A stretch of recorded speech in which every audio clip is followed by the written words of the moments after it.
Hey, Mark here. I have a really cool giveaway. I have five Blu-ray copies of 1923 Season 2 up for grabs. And if you'd like the chance to enter to win a copy, just message me and be like, hey, Mark, I would love to win a copy of 1923, the second season, because Harrison Ford is great. Helen Mirren's wonderful, and I would love to watch the show. So yeah, 1923, a Yellowstone origin story introduces a new generation of the Dutton family as they explore the early 20th century when pandemics, historic drought, the end of Prohibition, and the Great Depression all plague the Mountain West, and the Duttons who call it home. The series stars Helen Mirren and Harrison Ford. This release features all 8 episodes of Season 1 plus over 2 hours of special features. Own it now on DVD and Blu-ray.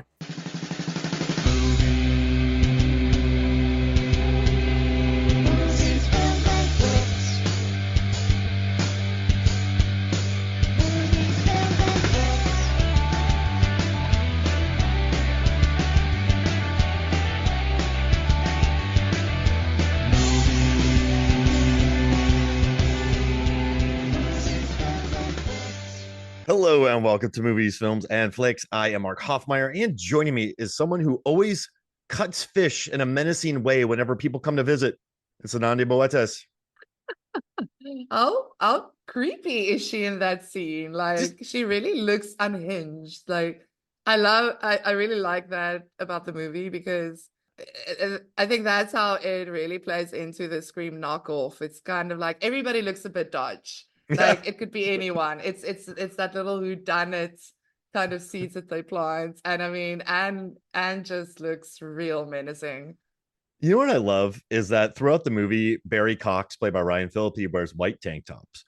He's a hothead, but we know he's not the killer because his boxing lessons get interrupted by the fisherman.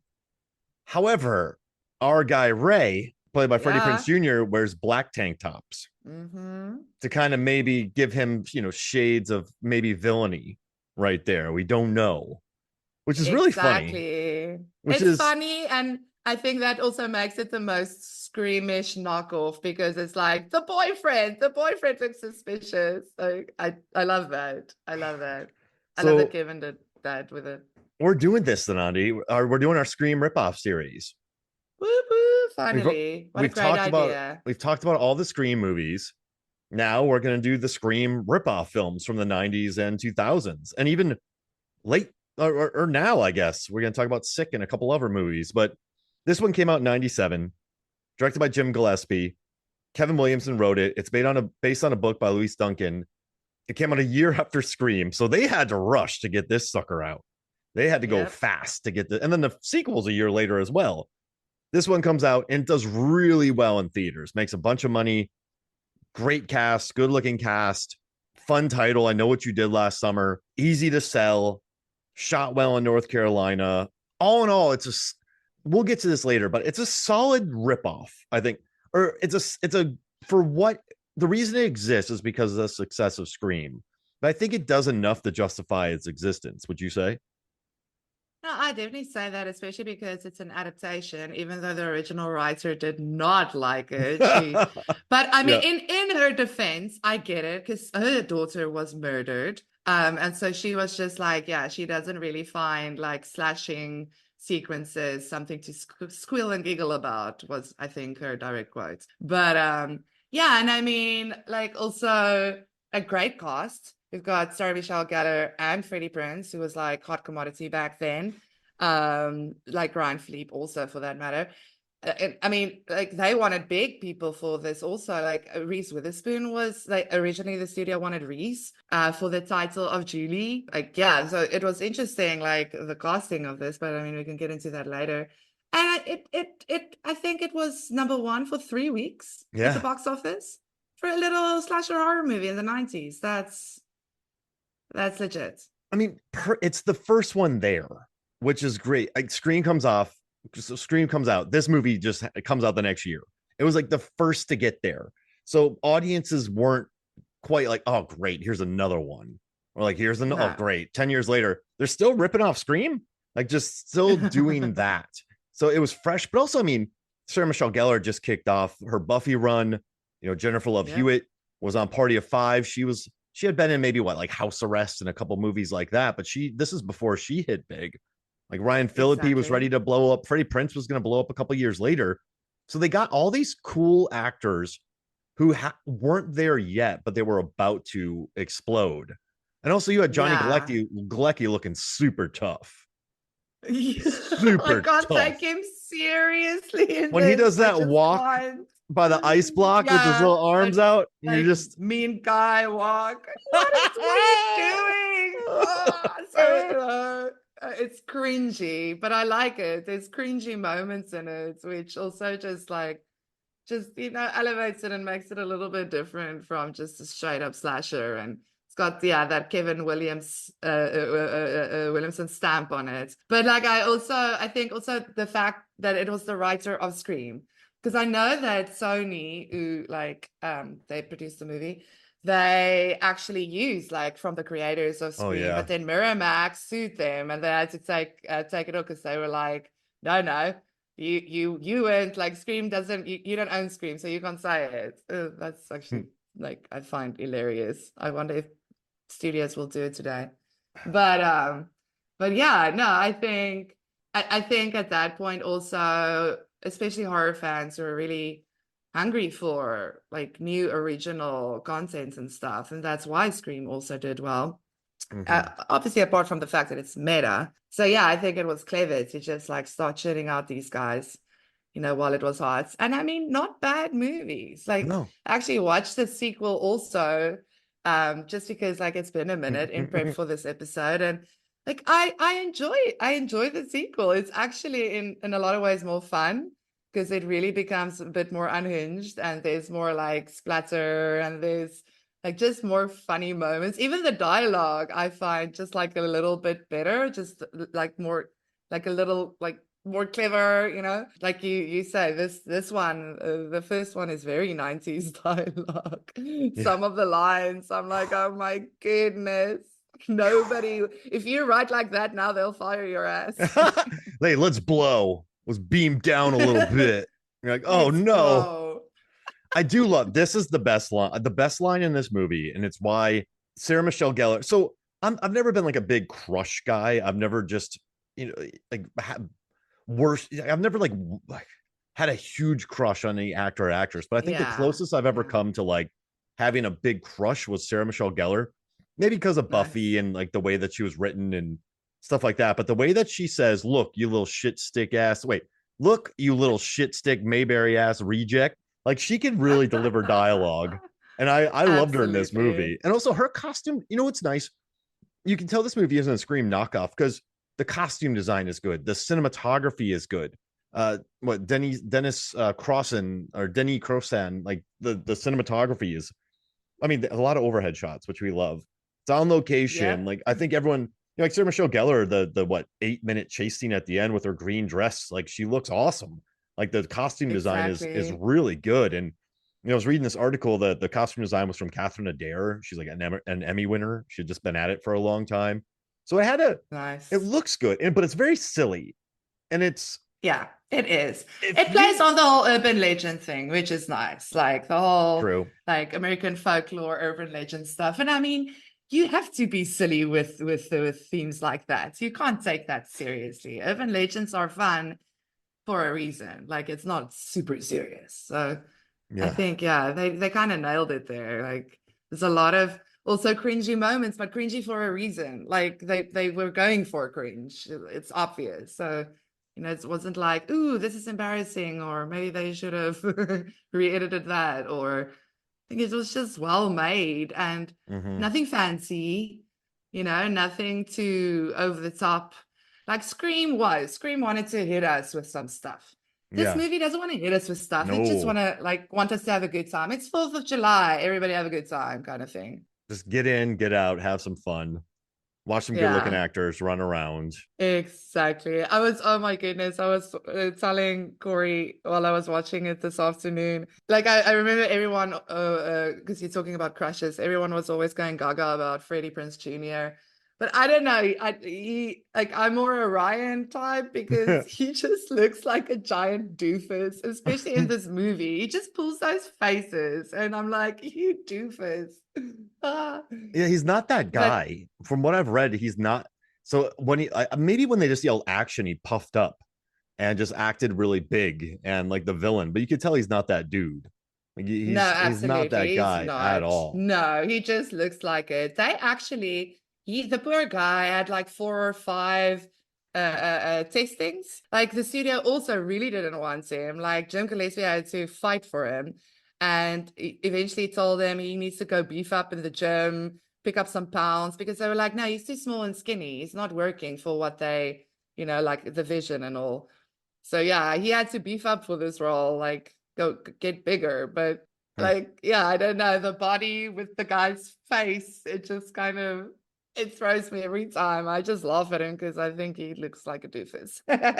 And also, I'm kind of bummed he didn't get a beehive stuck on his head, like in Oh Scary yeah, Movie. right.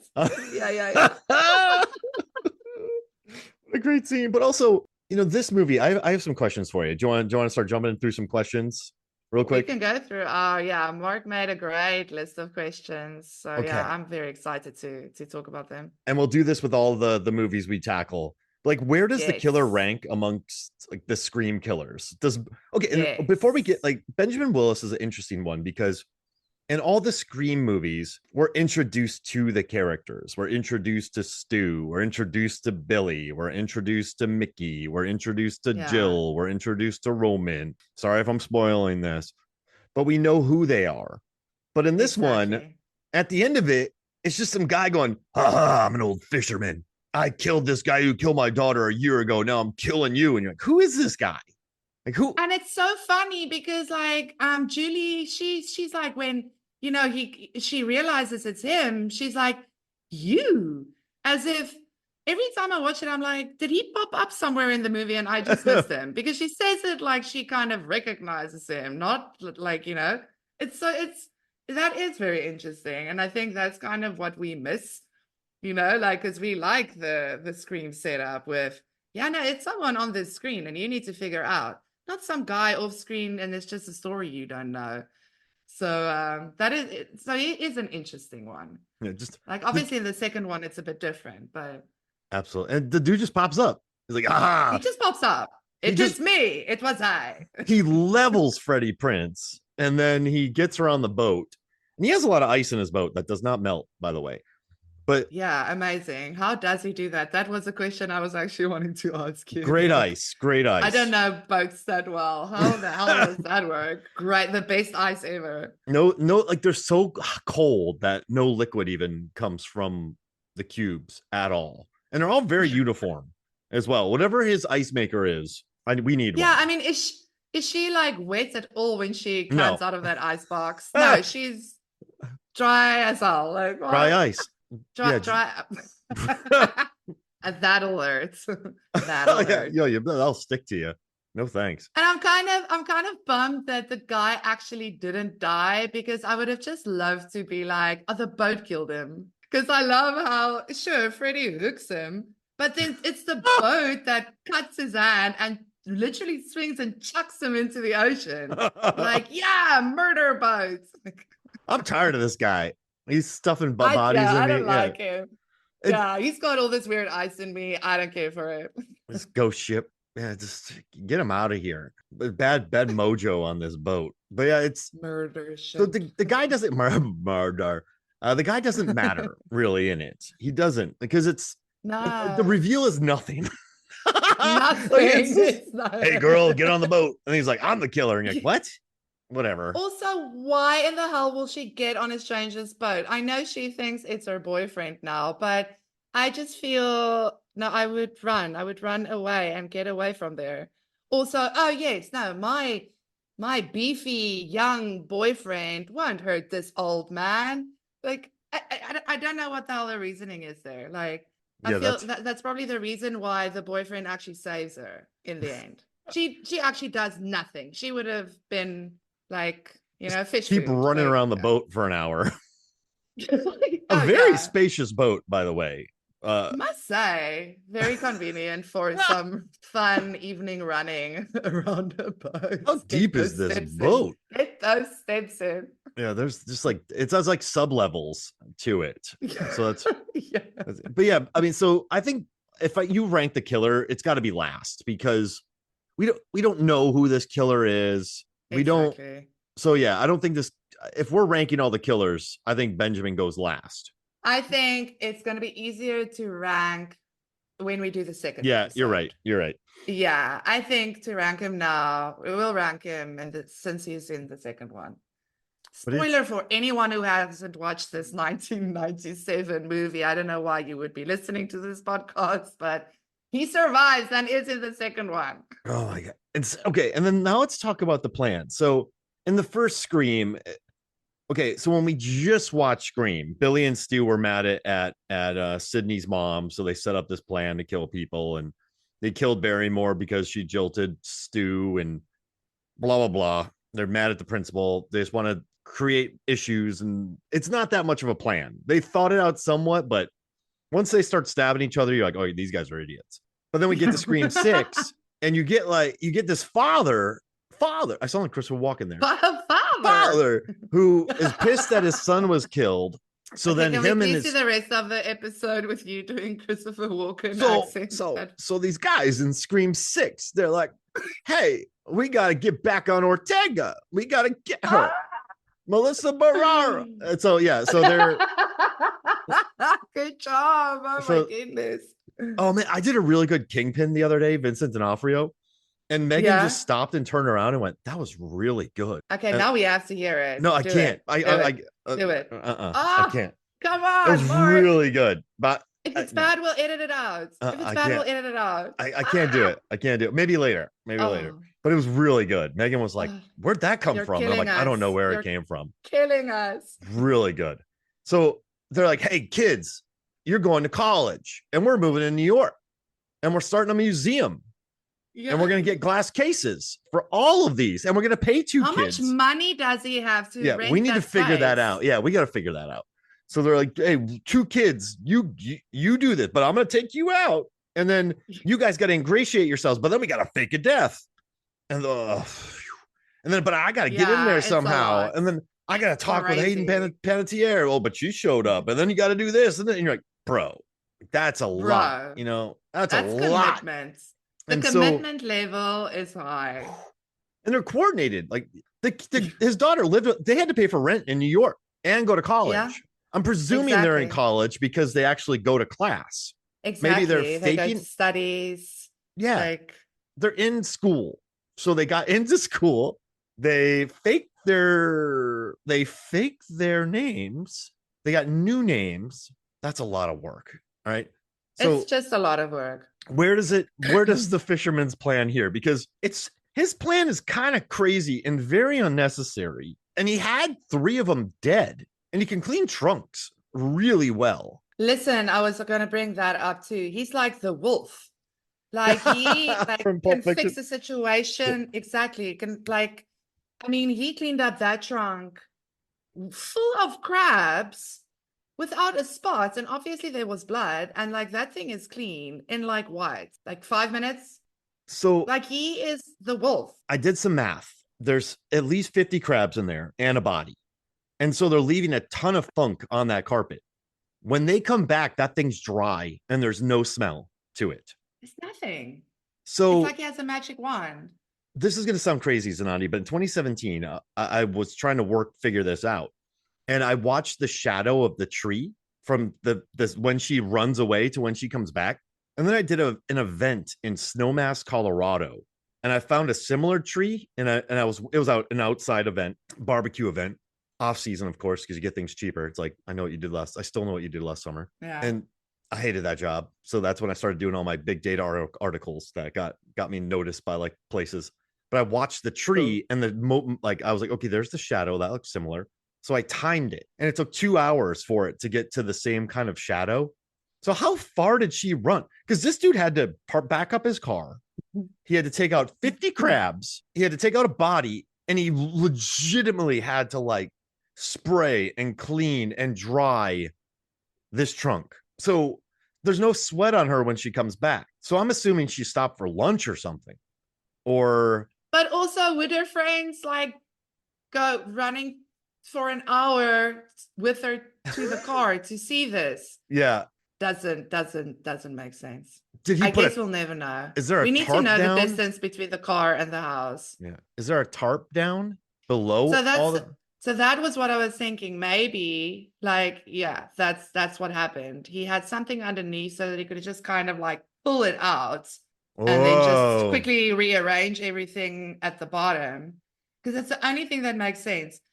He had to work really fast because this is in the middle of the day in a neighborhood. There are houses, there are people driving by. Oh, look at this guy. I wonder what he's doing with that body, or just like that sack full of crabs. Even if you can't see the like, what is this guy doing? Moving this thing. I mean, the guy's ballsy. I'll give him that. He's ballsy. Also, just like a crazy nuts, really, because he plays with them. Yeah. He could have killed Ryan. Ryan lived. He went and cut like Sarah's hair. Like, How does he you know know, like, about her hair, by the way? How does he play with know? them. Like, Yeah, what is that? because in the Did beginning he she's like, just oh, hey, you gotta watch the do. And does he how does he know about her hair? maybe because she won like the pageant and he like I guess thought she might be like I don't know, a stereotype. I don't know. She'll probably freak out if I cut her hair. It turns her head into coleslaw. And it's really not that bad because I bet you SMG was like, you're not cutting my hair, y'all. Yeah, it's not that But bad. he Also, steals can we talk lockets. about He steals jackets from yeah, lockers, right? And then yeah, attacks like people. he's just playing. He kills Johnny Agressi instead of Johnny Galecki. I like Johnny Agressi. Hey, Johnny you're Gracie. not gonna leave without saying goodbye, are you? Like, get out of Boy. here, you incel. On right. He's like one of those guys. I'm a Like, nice guy. I'm a nice guy. but then yeah, he talks to her like an absolute idiot with all this aggression. I You're wondered right. why he killed Johnny Agressi, but Agressi was there that night and could put them there. So I think getting rid of him was smart because he could have placed them at the scene that night. I think. And they had to do reshoots to make more Yeah. blood because the movie was not bloody. Yes, But he's okay. exactly. So And he the said studio wanted bloody. They wanted it bloody. he sends letters. He kills Johnny Agressi. He attacks Philippi. He turns Michelle Gellar's head into coleslaw.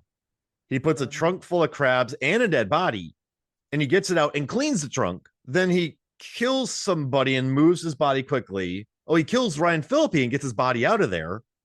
Yeah. And then he sets up a barricade knowing that the cop is going to go that way. And then he just walks after SMG, walks super slow. He hides under tarps, kills her, which I hate. Kills his sister. Yeah, kills his sister first. Like he dies The twice. mean sister. SMG What's the dies story twice. with the sister? Did you feel like that subplot was like necessary at all? That was No. such a weird little subplot. And The by mean that, sister. It by meant that- nothing. nothing. What did it mean? Nothing. Deleted scenes, maybe. I don't know. She was just there for an extra body count. Yeah, extra body count. But then she goes to the boat and it's like, oh man, you're Billy Blue. And then she runs and he's in the perfect spot to clothesline him. But then he leaves him there with her. Like he could have gone to the police and been like, hey, so this guy I don't know. I don't know what his plan is. Also, he's obviously like Mr. Surveillance. So it's funny how he actually allowed Anne's character, Missy, to live because he would know that the kids came asking about the killer and stuff. Yeah. So she'll have a connection to all the dead kids. And then that kind of backstory will come out. So like you'd actually think that he would have killed her too. This guy's plan is all over the place. But listen, he doesn't make sense really because he doesn't just go out to revenge kill because then he would have killed them. He plays around with them way too much. So he's clearly like a next level sadistic psychopath, right? Yeah. Yeah. So I think like we're giving him almost too much credit because he's obviously messy also. Like, it wouldn't have lost. Like, I think this plays out like, over the course of what, 3 days or something. Like his streak wouldn't have lasted long anyway, because he's just chaos and messy and doesn't actually make a lot of sense. No, it falls So apart if you. it falls apart. So I think we are at like Scream 6 level of just like, what even is this guy doing? Because he's actually creating more work for himself than is like necessary. Like that, he doesn't need to do all that. And you know what's interesting? He could have just killed her in her bed. He doesn't know that she's going to kick out of that cop car. And then he gets a freebie on her sister because he doesn't know she's going to run there. Exactly. He's just a big, messy psychopath. That'll, yeah, kill anyone who just kind of gets in the way of his supposed revenge plot. He murdered. Imagine that. You're a bunch of kids. Your drunk friend bumps you, and you're sober. You hit a guy who killed a guy. And then a year later, that guy. And then, Yeah, it's so funny also because they want to play on the guilt, even in the second one. But it's like that you actually killed a murderer who just killed a guy who accidentally killed the guy's daughter in a car accident. Yeah. But also the guy he killed actually wanted to commit suicide. Oh, but then actually not, because it ended up actually, yeah, no, the suicide letter was actually a death threat. Yeah.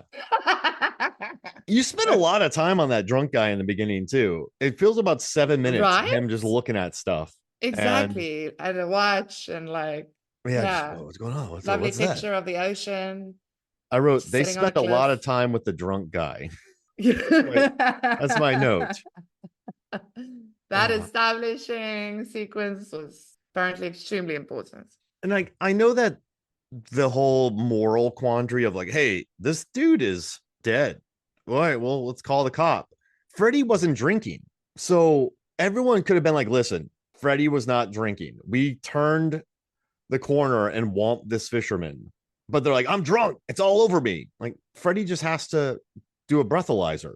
You think? Listen, I'll give them the benefit of the doubt there because because they're they're kids. still like young and dumb. Yeah. So and it is kind of a panicky situation. Like, and I also get why Freddie is like really freaking out because he says like, you all have money. Your parents have money. You've got parents. They have money. Like if he's like screwed if this goes bad, if this turns bad. So they're probably also thinking, yeah, I mean, they might catch them in the lie, you know. I don't know. But yeah, being young and dumb. That makes sense. Young and dumb. Super young and dumb. And they dump him in the water and his eyes open. Also that was very funny because his eyes open, but he looks really, really dead. Like there's not even really bubbles coming out of his mouth. Yeah. He looks like super dead. I'm like, what is this guy doing? What? That's why this is a rushed movie because I guarantee you they're like, Kevin, write this in 3 days. We're casting. We're going to North Carolina. Go. And they got lucky with their cast. That guy, the director's good. Jennifer Love Hewitt said that she loved working with him. There's a documentary called I Know How You Did last summer. It's about 30 minutes talking about how they made it. And everyone seemed to enjoy themselves. He had to fight for Sarah Michelle Gellar, too. Yeah. They said, the studio was like, she's too Jewish princessy, Silicon Valley vibe. I'm like, how the hell can you say that about Sarah Michelle Gellar? Anyway, I found that bizarre, but glad he fought for her. Yeah. But like he had great cast, excellent costume design. You know, and I think the shot selection's way too good for the movie. If this could be like the overhead shot, like what are you waiting for? I know a kid directed that scene, but there's that scene where SMG is getting killed in the tires, the overhead shot. That's a good shot, and that's a well-staged chase scene as well, and it's a long chase scene. So it's insane because he puts a tarp over himself and she doesn't hear it. It's like, what are you doing, fisherman? What are you doing? What are you doing even? Just walking. Stop attacking Sarah Michelle Gellar. She's the best. Honestly. But listen, she steals the movie for me. Yeah. Like every time I watch it, there's a moment I go, I actually forgot that like Jennifer Love Hewitt, which I also love. She's great. Yeah. But I sometimes forget that she's the main character, the main girl. because Sarah Michelle Gellar just eats up every scene she's in. She's just so good. Mhm. And we spent like a lot of time with her. Yay for us. Because, yeah, she's just the best. She's great. Her line delivery is great. She has a very Really interesting way good. of delivering. Like, I know Joss Whedon, whatever, but like in Buffy in those shows, she can deliver a line. She knows how to deliver that. So I think in this movie, she's just knocking out those lines. Costume Yeah, design and was she got to good. have fun. What a fun Yeah. character to play. Helen is great because I know that's also one of our questions that we're going to cover with each episode is which character do you think could work in a Scream movie? Oh, Helen. And Helen, hands down. Yeah, I agree. Hands down. Because she She's does the got references Scream too. character all over. Exactly. Yeah. She's got that sass. She's that sassy friend, but who's also like sharp and clever. She's not just a pretty face. I mean, the stuff that she says is like, it's really witty. It's, like live happily ever, blah, blah, blah. Like, and she gives Ryan shit about, after you go to rehab and whatnot, not. So good. I love that. I mean, Rose McGowan's perfect in Scream, but the way that she delivers lines could be good. Like she could be that, or she could have been Exactly. Jill, or no, she could have been Hayden Penn, Kirby. Like I think she could have delivered lines like that as well. And I love Jennifer Love Hewitt, but she doesn't have the wounded aspect of Neve Campbell. She's not as stoic as Melissa Barrera. No. So I don't think that she's not silly. I don't know if she's silly enough to be in Scream 3. So I think she's good and she's really good in this role, but I think she doesn't quite fit in that world of Scream. No, I think she's almost too there's too much of a goody wholesomeness going on there with just her general, even when she's playing characters, it doesn't really work for me. She's more like a straight actor for me because even with this one, in the beginning, she's young, she's ready for the future, all good. Then it's a year later, she's still young, but now suddenly she must look all depressed. So they made her hair more oily and now she has a more broody look. But you don't buy it. You're like, oh, that looks weird, actually. Kind of feels trying. It's a try hard vibe for me. It didn't really work. So yeah, I don't see her in the Scream world at all. I just don't think. She's funny in Heartbreakers, which I like. She's actually really funny with Sigourney. She holds her own in that movie, but that still doesn't fit in the Scream world. I can't see that working. She stayed really busy though. I was looking through her filmography. 100 episodes of Party of Five. She did 107 episodes of The Ghost Whisperer, which I've never even watched that. And then she popped up in 25 episodes of The Client List. Then she did 23 episodes of Criminal Minds. And now she's on 111 episodes of 911. So she works. Yeah, it's cool. A lot of TV stuff. Yeah. But more straight, Heartbreakers is probably my favorite Jennifer Love Hewitt movie because it's just so fun. But I mean, also, if you think about it there, she's not playing this strange character or anything. It's still very straight. She gets to yell some more, which is nice. But even her angry is not angry. You know what I'm saying? Yeah, no, I feel like she's almost too timid for the Scream world. Yeah, there it is. Too timid. No, and Sarah Michelle Gellar walks in. I mean, she was in the Scream world, but I think her character would walk in too. So yeah. No, Helen would have fit perfectly. Her character and her playing Helen. Yeah, I could totally see that. What's your favorite kill in this movie? So this one is interesting because there's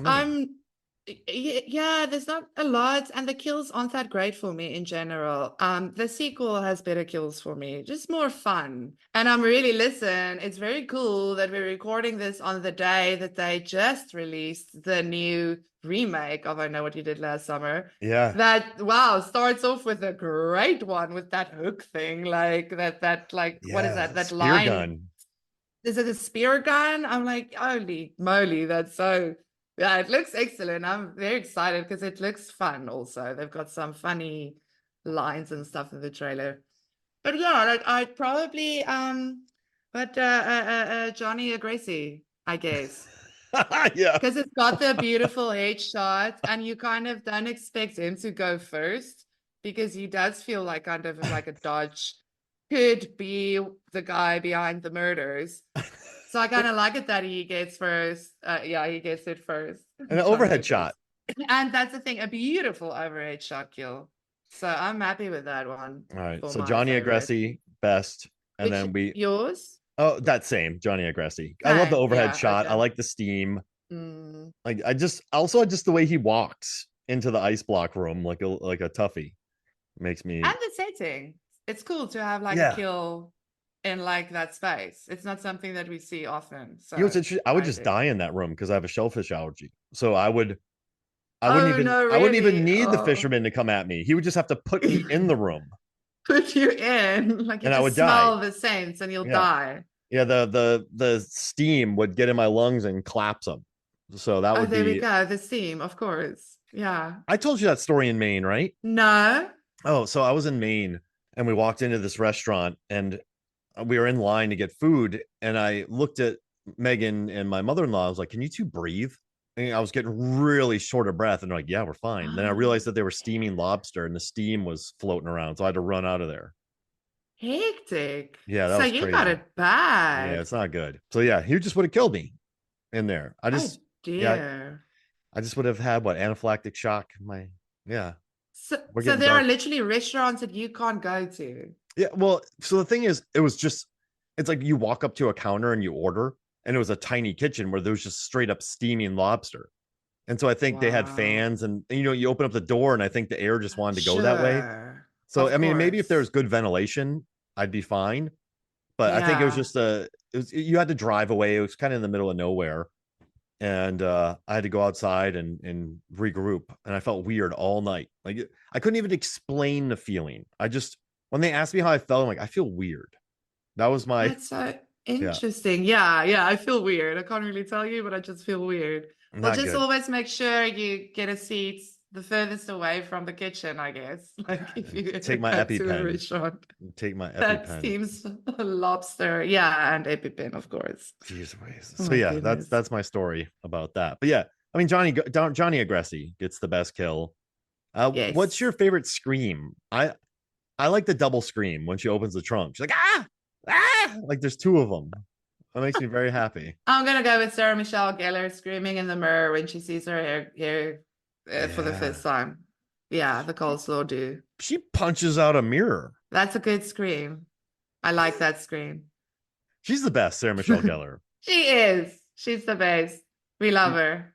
she's the best. Yeah. All right. So, does it do enough to justify its existence? And does it rise above being just a Scream ripoff? I think so. Yeah. It tries. It tries. And And for it looks that, good.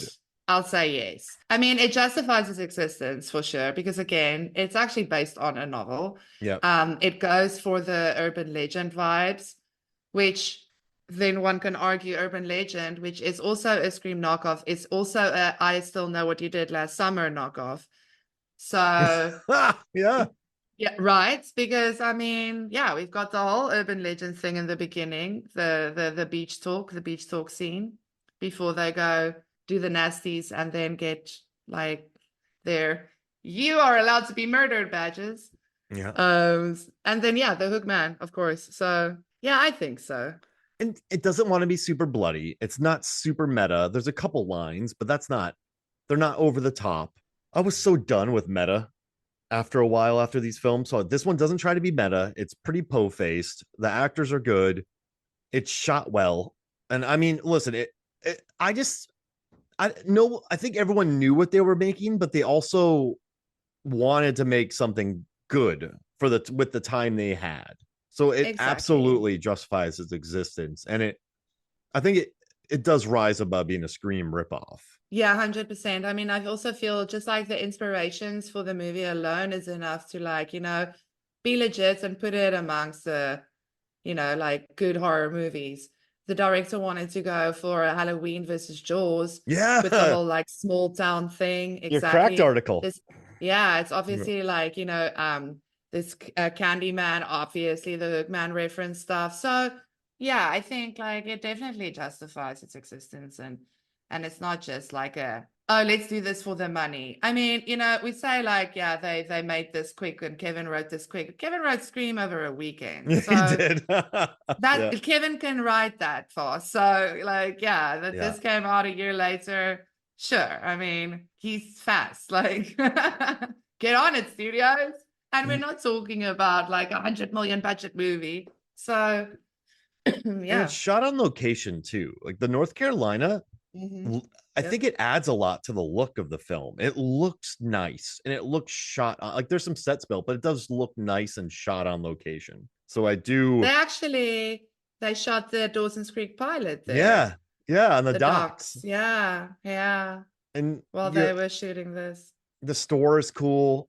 I like that they have the parade and that stupid fisherman is just standing on steps and goes and shows her the hook. Yeah, right. Like what a show off. He's such a teaser, that guy, actually. And the best line too. Weirdest slasher killer. He's the weirdest.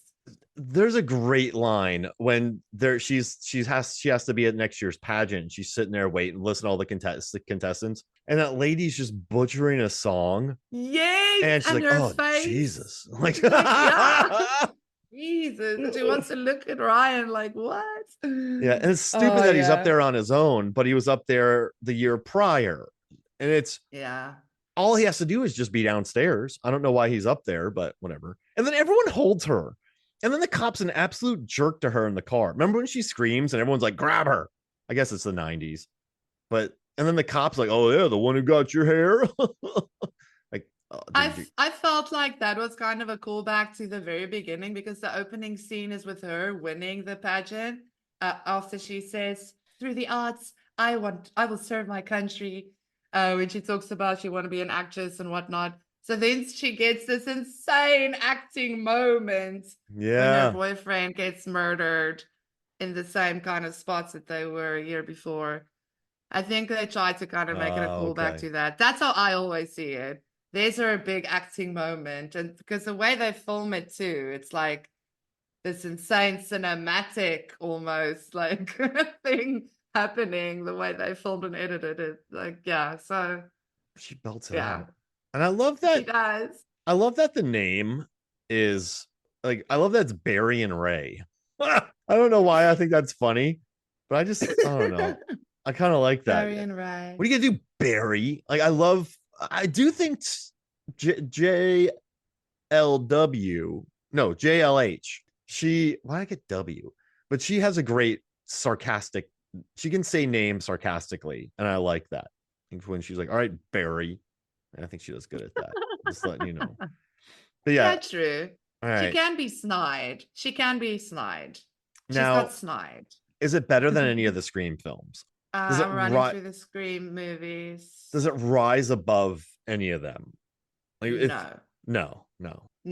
Now, even my least favorite Screams. Listen, I mean, I think it's going to be challenging for me to answer yes to this question in all the movies that we're going to cover, because the Scream movies are pretty damn good, all of them in my eyes. So it's going to be tough getting one that's better than, but we'll see. We'll get there. But it might be a challenge. This one might be no all through the way. Let me see what movies we're covering, and then I can. All right. So we're let's not anticipate this. Let's not anticipate this. Let's see. Okay. All right, good. Like maybe we do one day hits one and we'll be like, oh, finally. The answer is yes. We did it. And confetti and cheers and banging of drums and all the sound I have all those ready, which is odd. I know you do, Mark. Just right now. Boom, boom, boom. All right, so super prepared. Anything else we got to talk about here in this movie? I think we've got it covered. I think because we're going to cover the sequel, it's going to be fun because we're definitely going to talk about the first one again. So I think for now, this is good. I actually wanted to ask you, do you think we should actually do them both together? But I mean, why? No, if we can content. Get 2 episodes out of it. Yeah. Exactly. Content. I don't have that much time. I don't want to spend that much subscribe. Time. Rate and review, baby. Review. I don't have that much time to pack in 2 movies worth for one episode. So I've tried that before, and Uh, it's just tough. Like, hey, let's do an entire franchise in an episode. Then 3 weeks later, you and I have done that so many times where it's like, hey, let's just do this list. And then by the end of it, we're both like, what just Why? happened? Why So, did we do that? No, keep it exactly. And simple. I was also like, because I don't know if we're gonna be talking about this one that long, but we can sometimes go on for over 2 hours. So it's like, no, we can't do a 4 hour episode. No thanks. No, Like, we're let's buds and all, not. but that's just, you and I would hate, you and I wouldn't talk for months after that. I think just, all right, Yeah, Mark. exactly. I'll be like, listen, don't talk to me for a month. Okay. Just fucking don't. I'm questioning your life, and you're just muttering when you get off. Just, Yeah, exactly. oh. Can't sleep at night, just stare at the like the roof. What What am I doing with my life? Could have done this. Could have totally. Yeah, depress you so Listen, much you just we go walk into the steaming lobster restaurant willingly. talk to you later or not. Just Or not. look all tough like Johnny Agressi. Yeah, Johnny agrees. And also, two, there's a lot to talk about in two because it's insane. 2 is insane. It's so much fun. I actually can't wait for that one. Yeah. No, I think this is a nice like opener. And like now we've got this one wrapped. 2 is gonna be fun. I like And it. like because we are going to, then we can really rank the killers and do all of that. Yeah. Got the same questions, which make it easier for us. So, Exactly. all right. I like it. Anything else? You Cool. good? Yeah, no, I'm good. Are you good? I I'm think good. that's it. We don't need a Yeah. draft. We did it. All right. Well, thank you for We joining. did it. Thank you for joining me, Zanandi. And now you can get back to your menacing fish cutting. Your cut. So you're not going to do a Vincent D'Onofrio accent. Are we? Should we write that on the wall? Like, I can't. I have no confidence right oh, Mark. Okay, now. fine. It was really good. It was really no. I can't do it. I can't do it. I can't do it. I can't do it. None of us believe you. Like, we need to hear it to believe it. So we're just telling you that he's terrible at it, you guys. He's actually very bad at it. I just lie on podcasts. You just lie now. You just lie to sound cool. I lie to everybody about things that you don't even have to lie about. Mark, you big fat liar. Listen, but your Christopher Walken is amazing for real. That was like really, really good. So the thing is, go practice Vincent. They have to come out of nowhere. I've learned that when I do accents, like that walk-in happened by complete accident, and then I can roll with it. But when you try, you just I always just sound Swedish, so it's weird. I'm exactly the same. Yeah. I don't know Or what I I'm sound just a liar. like. Who knows? I think Swedish. Maybe I don't know. Like yeah. Yeah. That's all right. Thank you for joining me, Zanandi. This was awesome. Thanks, Mark. Fun. So from you, Mark Hoffmeyer, for Zanandi Boetas, this is Movie Sons of Flicks. We'll see you next week.